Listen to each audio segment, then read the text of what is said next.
RTV6 News at 6. Working for you. Good evening here at 6 o'clock. Tonight, judges are highlighting the concerns they have when it comes to potentially hazardous conditions at the site of the proposed Marion County Justice Center. Last month, RTV6 found a report that listed 14 different chemicals found on the site. The location was once home to a gas manufacturing plant. Working for you, RTV6's Derek Thomas explains the judges' concerns and the city's response to them. Judges' concerns were headline news in the latest edition of the Indiana Lawyer. Currently, toxins like PCBs and materials believed to be carcinogenic are being removed from the 140-acre site. But Judge Mark Stoner is skeptical about a stream that will be incorporated in the final design that an expert says will have to be labeled hazardous. And I'm not comfortable with that, because I never thought that was, I thought we were going to be able to remediate not only the buildings the courts were in, but all of the buildings that we were talking about on the campus, and that stream as well. So it's scary that it would have to be labeled hazardous. Scary, uncomfortable, just inappropriate. Attorney Robert Hammerly thought Andy Mallon's comments were inappropriate. Mallon was quoted as calling a handful of judges ignorant for questioning the site preparation. Mallon is the mayor's representative for the project. In a letter to Marion County judges, Hammerly called for Mallon to be removed from the project and to resign from the Marion County Judicial Selection Committee. Andy Mallon told me by telephone that he is not resigning from anything, and in a statement addressed Attorney Hammerly's concerns. I have never spoken to Mr. Hammerly in my life. My team and I would be more than happy to explain the lengths we're going to eliminate any potential health risks at the site. Hammerly is unmoved. That they are putting something down there, and they're putting people's health at risk. Ask Mr. Mallon finally if he'll do this. Will he put his office down there? Will he tell the mayor to put his office down there? Will he take his kids to go swimming in Pleasant Run down there? Will he catch fish and cook fish that they catch out of Pleasant Run down there? No. You know why? Because it's poisonous. And yet they want individuals to go to operate there. Derek Thomas, RTV6. In his statement, Andy Mallon added, every expert that has looked at this site and our remediation plans has come to the same conclusion. When the city executes its designs as planned, there will be no unreasonable health risks from using the site as intended. A story still developing on the west side. 2 people shot in the middle of the afternoon. Police were called to the 1200 block of North Sheffield just after 3 o'clock. They found 2 wounded men at the scene. Both were taken to the hospital in critical condition. We're waiting for details such as names, possible suspects, or a motive here. Turned out to be a pretty nice Thursday, and it just might stay quiet through the night, but the return of rain is never too far away, Kevin. I know, but the good news is we just live in the moment. There have been some downpours, excuse me, today, but 99% of us are dry. That's the good news. Let's talk about what's happening in central Indiana. First, we go to the radar because there have been spots that have seen between 1.5 inches and almost 2 inches of rain. Now you see it, now you don't. From Bloomfield to Linton, just north of that line in Greene County, they flare up and then fade away. Also southern Bartholomew County, heavy rainfall for a brief period, about 40 minutes, 45 minutes. Here's some of the rainfall estimates in that very narrow line of showers and thunderstorms. Temperatures, they're warm everywhere except rain-cooled air in Columbus at 77, 85 in Bedford. To the north we go. Rain chances minimal next 24 hours anywhere from Indianapolis north. In Clinton County, it's 85. For the evening hours, these isolated thunderstorms will continue to diminish, especially after sunset. That's not till after 9 o'clock, though. The temperature drops about 7 degrees from 8 to 11, where we'll be in the 70s. Through the evening hours, 7 to 9, Terre Haute, Bloomington, on to Seymour. There'll be some isolated thunderstorms there, otherwise dry. 66, that's where we'll start your Friday. We'll finish that hourly forecast coming up. Drugged driving is a growing problem on central Indiana roads. It's a problem Call 6 investigates, exposed in May. And tonight, our Kara Kenny finds out what's being done to get more officers trained to spot this dangerous behavior. Police departments from across the state of Indiana are gathered here in Indianapolis to train officers on how to better detect when a driver is on drugs. When a driver is high on drugs, their pulse and blood pressure can be greatly impacted. Now your blood pressure is extremely high. You don't had 2 beers? Yes. Officers from around the state are learning about taking vitals. They're getting training on becoming DREs, or drug recognition experts. We train them to be able to do evaluations on drug-impaired drivers.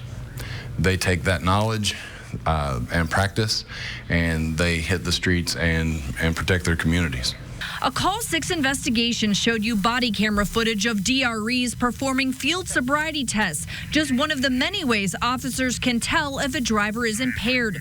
Blood draw results can take up to 10 months. One reason why DREs can help get drug drivers off the road. More feet on the street puts more impaired drivers off the street.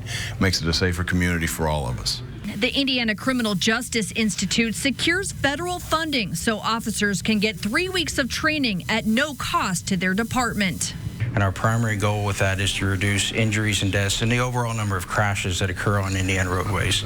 State records show the most popular drugs of choice, marijuana, opioids, and stimulants are on the rise, like meth and cocaine. They're using both illegal and prescribed drugs and driving on the roads next to you and your children. In many communities, drug driving has surpassed alcohol, making this training even more critical for public safety. The hope is 19 more officers will be out on the streets as of August 1st, using the skills they learned this week. Kara Kenny, RTV6. Now, officers from Evansville, Lake County, Muncie, Indianapolis, and Noblesville are attending the drug recognition training. The founder of a Northwest Indiana farm says he is taking steps to make sure animal cruelty does not happen again. Now, we can't show you the video because it's too graphic, but these are some images captured by the Animal Recovery Mission during an undercover investigation. Fair Oaks Farms founder Mike McCloskey's new video statement says the farm will install cameras to prevent animal cruelty. He also said 4 employees who appeared in the video have been fired. Fair Oaks Farms will partner with an animal welfare group to do frequent audits and will hire an employee whose sole job is to ensure the animals are being treated properly.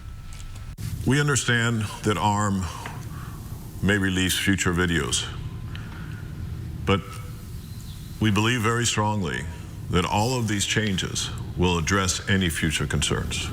Over the summer, we will continue to share progress as we implement all of these changes and any new changes that I can share with you. McCloskey also says he's working with the Newton County attorney to prosecute the workers who abused animals. Meanwhile, Kroger has announced they will no longer carry any products that came from Fair Oaks Farms. Indianapolis mayoral candidate Jim Merritt will not attend the Indy Pride Parade this weekend after all. Now, the Republican state senator had planned on attending as a private citizen, but faced criticism from Indy Pride for the move. Indy Pride said he was not welcome. So today, Merritt said he wanted to respect the wishes of the LGBTQ+ community. Merritt also said he now regrets his 2015 vote in the favor of the Religious Freedom Restoration Act in the state Senate. When I learned it could be used as a sword against members of the LGBTQ+ community, I became an advocate for and voted in favor of the RFRA fix, which introduced the concepts of gender identity, sexual orientation into Indiana statute. Merritt also outlined some things he would work toward if elected mayor of Indianapolis, such as recruiting LGBTQ+ people to leadership positions and creating an Indianapolis diversity department. Indy Pride says they appreciate Merritt's decision to not participate in the parade. The voting record that we saw really sent a message to our community that we aren't welcome in Indiana. It caused a lot of hurt, a lot of pain to real people. These weren't just abstract votes. These were things that really impacted our community. And so for us to say, we don't want you to participate in our Pride Parade. Chris Hanberg said he has spoken with Merritt about things he could do to help the Pride community. The Indy Pride Festival takes place Saturday from 11 a.m. to 11 p.m. Today on Capitol Hill, a strong show of bipartisanship in the name of Senator Richard Lugar. All U.S. senators and representatives from Indiana signed off on a bill to rename the Indianapolis Post Office after the late senator. Lugar died in April at the age of 87. The building at 456 North Meridian Street could soon be named the Richard G. Lugar Post Office Building. Lugar was also mayor of Indianapolis from 1968 to 1976. Tonight, a question. Do you know what to do with an American flag when it becomes too tattered? There is a protocol for this, and the Girl Scouts are using today to teach us all in an important lesson. That's ahead. Plus, veteran reporter Derek Thomas has a long list of powerful stories on his resume. Tonight, he remembers one that shined a light on the plight of Vietnam veterans struggling to find jobs. It's another game in another city on another night, this time in Toledo. I'm Brad Brown on the road with the Indians. We'll take a look back at last night's interesting win and a look ahead to the weekend coming up on the news at 6. People committed to be the best. This is RTV6 News at 6, working for you. Covering education, tuition at Indiana University is going up. IU says there's a 2.5% increase for in-state undergraduate students at all campuses across the state. The university's Board of Trustees approved this tuition plan this week. Tuition is also going up by 3% for out-of-state students on the Bloomington campus. This year's IU in-state tuition was $10,680. That's less than 7 of the 14 Big Ten schools. As we celebrate 70 years on the air this year, it's also time to celebrate RTV6 reporter Derek Thomas. You've watched Derek on the air for more than half of those 70 years. He celebrated his 40th anniversary in April. Derek calculates he's done about 12,000 stories in those 40 years. One he remembers very vividly was in the early 1980s, a story on unemployment that led him to talk to some out-of-work Vietnam veterans gathered on the north side. There were a bunch of guys there, and I started asking them questions about, and they said they didn't have any jobs. And the one guy said to me, I went to Vietnam, and I learned how to kill, but there are no jobs for killers. And I always remember that quote from him, there are no jobs for killers. They took us away from our homes. Like, I'd never seen no real guns before I went in the military. They taught me to kill, 51 different ways to kill a man with my hands, and I don't know how many different weapons I was taught to use. But after I came back from Vietnam, there is no market here for killers. The only market that's here is programmers, operators, and various computer jobs and clerks. But we got to be retrained for that. We hang up here every day. We don't want to be here. Where else can we be? After I aired this story, people called the station and they said that they would give this gentleman a job. And they gave him a job. I told him about that, and he was so grateful. And I felt that putting his story out on the airwaves was what we should do as journalists. That was immediate gratification of a story about unemployment and a guy who had served his country and had learned one thing and finally got a job that he needed. And that is working for you. Derek has been doing that for decades, but it will soon be coming to an end. Derek will be retiring at the end of the month, June 28th, and we will really miss him. Now, to watch all of our 70th anniversary stories and our 1-hour special, head to theindychannel.com and click on 70 Years Together at the top of the homepage. We will definitely miss Derek here. Well, today we celebrate the 70th anniversary of D-Day, a defining moment for America's greatest generation. And today, members of a much younger generation gathered to honor the sacrifices of thousands of American soldiers on that fateful day in 1944. Nearly 300 Girl Scouts campers held a special flag retirement ceremony during their first week at Camp Delwood. Organizers say today's ceremony highlights a significant chapter in American history, but it also teaches the children a valuable lesson about the proper way to dispose of tattered flags that once flew proudly at their homes and schools. Many people don't realize that they need to take that flag, bring it to the Girl Scouts, take it to American Legion, and we know how to have that ceremony to properly respect that flag and retire that tattered flag. This is something that every American should know about. A very solemn ceremony where we retire a flag. We don't burn a flag, but we retire it. And there's just not a lot of this education that's going on anymore because they don't talk about it in schools. The flags used today were collected by the Girl Scouts in May in partnership with the Indiana War Memorials Commission, 500 Festival, and Visit Indy. Hey, coming up here in just a couple of minutes, hundreds of runners will take over downtown Indy for the Monumental Mile. You're looking live at the starting point on 13th Street. This event begins at 6:30. The course runs from 13th all the way down the Meridian Street to the Circle. Remember, Meridian Street from 11th to 16th Streets will be closed for about the next hour and a half, so you may have to adjust your routine and your route if you drive downtown. Looks like they have some good weather for it. They have perfect conditions. Jake Weller providing us that street view live. Here's another view looking from Salesforce Tower Cam all the way up Meridian, and it won't be long. They'll start lining up. Some of the elite runners are going to go for 4 minutes as far as a mile. 5,280 feet in a hurry. 59. Look what happens when the wind comes off of the lake. 59 degrees in Gary, 77 in Fort Wayne, 83 in Evansville. We've had thunderstorms develop today. Very few thunderstorms, though. Remember, yesterday, widespread, lots of heavy rainfall. We all had at least a round of thunderstorms. This evening, a different story. They blow up, fade away rather quickly to the north and east of Bloomfield now, just east of 231. This blossoming may get half an inch to an inch of rain in some of these. Will slide to the east.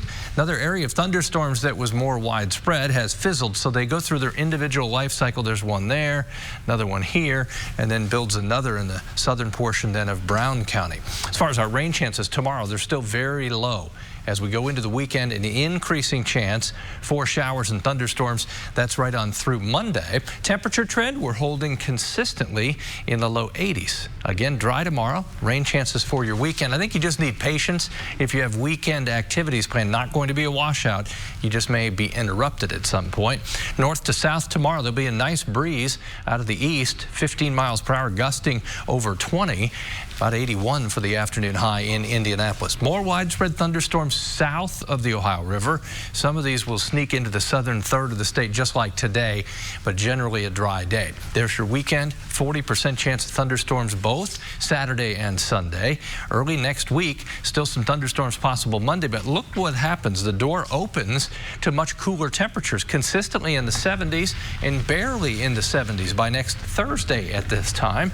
72 for the high. A cooler day. We have news at 7. I'm going to run the Monumental Mile 6:30. I'll be done with that by 6:40, and I'll be back. You'd be a sweaty mess by then. Oh, no. I'm in good shape.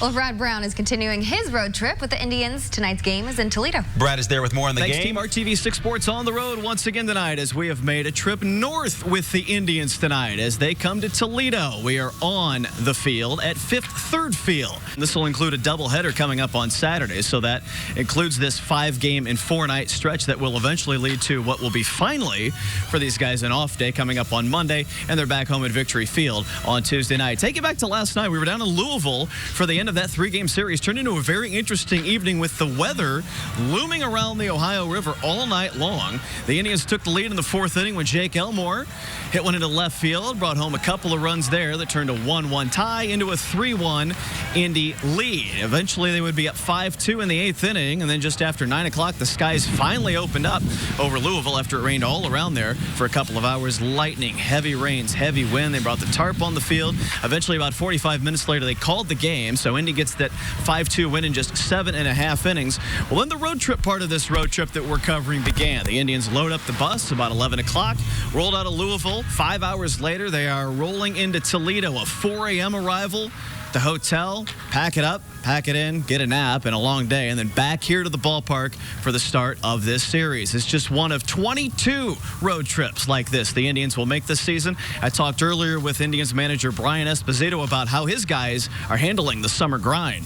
We're very efficient with our time, whether that might mean push back the time that we open up the clubhouse. One of the things that we really strive to do here is get these guys away to get that rest. So a lot of times I won't open up the clubhouse till later on so that these guys are showing up, and when they show up, they're ready to punch the clock and get to work.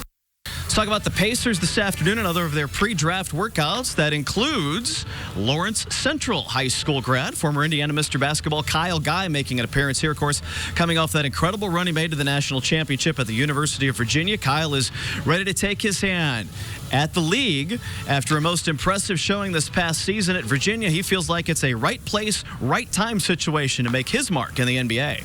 I had to reprove myself, no matter how well I did at each level. So this is the last time. Yeah, it's the last time. So yeah, I carry that chip on my shoulder. I don't really care how I get to the league. I'll go on through the back door. It doesn't matter if I'm drafted, undrafted, have to do whatever. I know I belong here. The Pacers will have another of those draft workouts coming up on Friday. Iggy Brasdikis from the University of Michigan, one of the notable players on that one. We'll take a look at that for you coming up tomorrow. Also, the Fever home tomorrow night. They take on Dallas. That one's at Bankers Life Fieldhouse. We'll be live there for you coming up on the news at 6 right about now tomorrow night. We'll have a recap of this one tonight between the Indians and the Mud Hens for you on the news at 11. I'll tell you what, it's a little cooler, a little damp, but a much nicer night here than we had with the hot, humid, and the storms that we had around Louisville last night. So we will see you then. Time for a final break. We're back to the studio to wrap up the news at 6 next. Only get yours at Zaxby's. 12th and Meridian, that's the start line for the Monumental Mile. They're starting to move around. You just don't start cold and dash. Warm up a little bit. So They're probably already warm with this weather. I bet you they are. Some of them are motivated enough to run from Monument Circle up to the start line and then back down. Temperatures will fall into the mid-70s at 11 o'clock. Any isolated thunderstorms gradually ending. All right. Okay, you got to hurry. Hurry. You're gonna run I'm going to run it, right. Here's my pace. Let's go. I don't know if that's the speed that's going to do it, but that's okay. See you back here at 7 o'clock.